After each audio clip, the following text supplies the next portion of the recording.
श्रीराम समर्थ. सद्गुरू श्री ब्रह्मचैतन्य महाराज गोंदवलेकर यांचे प्रवचन दिनांक 28 डिसेंबर. वैदिक कर्माच्या जोडीला भगवंताचे नाम घ्यावे. तुम्ही वेदविद्या जाणणारे सर्वजण मोठे ज्ञानी, भाग्यवान आणि पूज्य आहात. इतकी वर्षे वेदविद्या तुम्ही जतन करून ठेवली, हे तुमचे फार मोठे उपकार आहेत. तुमची योग्यता खरोखर मोठी आहे. याच्या उलट माझी स्थिती आहे. मी एक अज्ञ मनुष्य आहे. मला वेदविद्येचा गंध नाही, ग्रंथांचे ज्ञान नाही. मी रामरायाचा एक दीनदास आहे. त्याच्या नामावर माझे प्रेम आहे. माझे म्हणणे आपण प्रेमाने ऐकून घ्यावे. वेदांनी गायत्री अत्यंत पूज्य मानली आहे, हे बरोबरच आहे. कारण गायत्रीच्या उपासनेमध्ये विलक्षण सामर्थ्य साठविलेले आहे. गायत्रीची उपासना करणाऱ्या माणसाच्या अंगी खरे वैराग्य आणि पावित्र्य असावे लागते. पूर्वीचे ऋषी जनपदापासून दूर अशा अरण्यामध्ये आश्रम बांधून राहत असत. कंदमुळे हा त्यांचा आहार असे. इंद्रिय संयम हा त्यांचा मुख्य आचार असे. सत्य हेच त्यांच्या वाणीचे भूषण असे.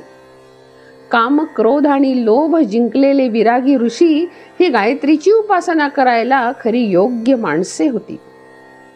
परंतु आता काळ पालटला आहे.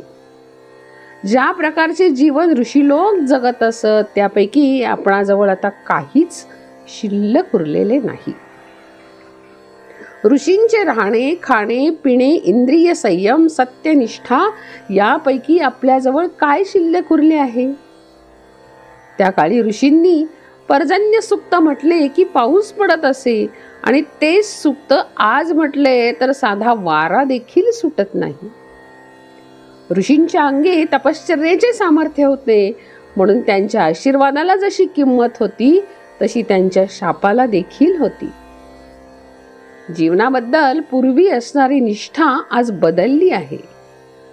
सध्या परिस्थिती अशी आहे की वैदिक कर्मावरची श्रद्धा लोकांमध्ये पूर्ववत राहिलेली नाही, आणि वैदिक कर्मे यथासांग घडणे कठीण होऊन बसले आहे.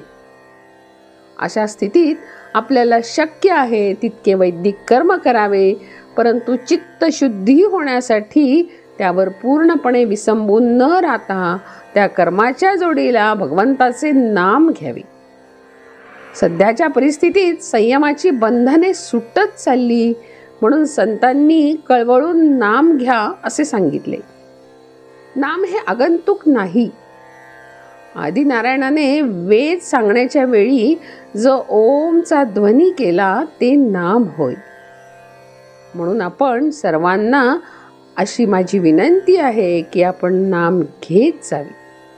किंबहुना आपण नाम घेतले तरच वेदांचा खरा अर्थ कळेल, अशी माझी खात्री आहे.